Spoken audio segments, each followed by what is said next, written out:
Digital মার্কেটিংয়ের দুনিয়াটা কিন্তু বিশাল আর পুরোটাই সম্ভাবনায় ভরা।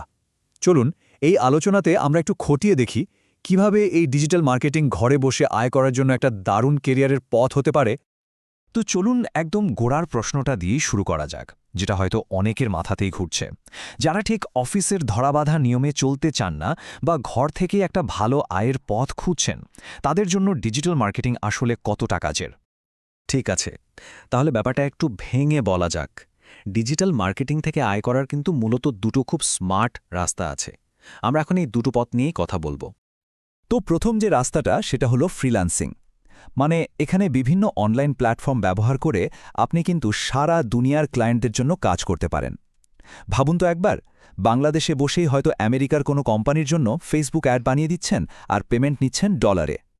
এবার আসি দ্বিতীয় মডেলে, অ্যাফিলিয়েট মার্কেটিং। এটা কিন্তু আরও ইন্টারেস্টিং। এখানে সরাসরি কোনো ক্লায়েন্টের জন্য কাজ করার ব্যাপার নেই।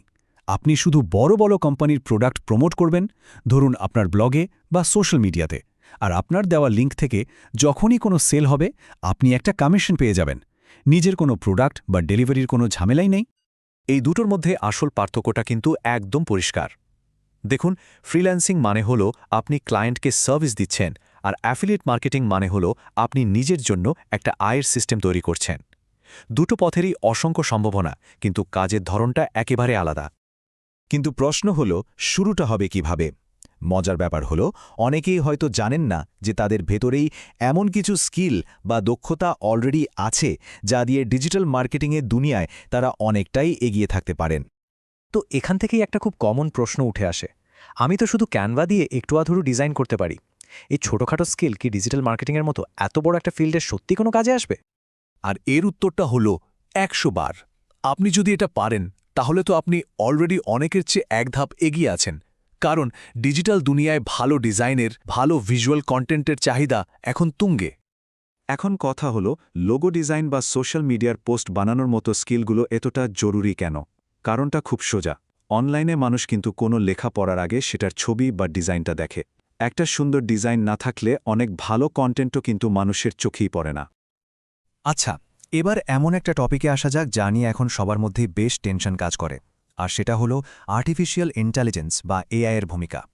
সবার মনেই একটা ভয়, এই যে অটোমেশন আসছে, এআই আসছে, এগুলো কি আমাদের সব স্কিলকে বেকার করে দেবে? ডিজিটাল মার্কেটিংয়ে কি তাহলে আর মানুষের কোনো দরকারই থাকবে না? আসল কথাটা হলো, এআই কিন্তু এখানে হুমকি নয়। আসল ঝুঁকিটা হলো এর সাথে নিজেকে মানিয়ে নিতে না পারা।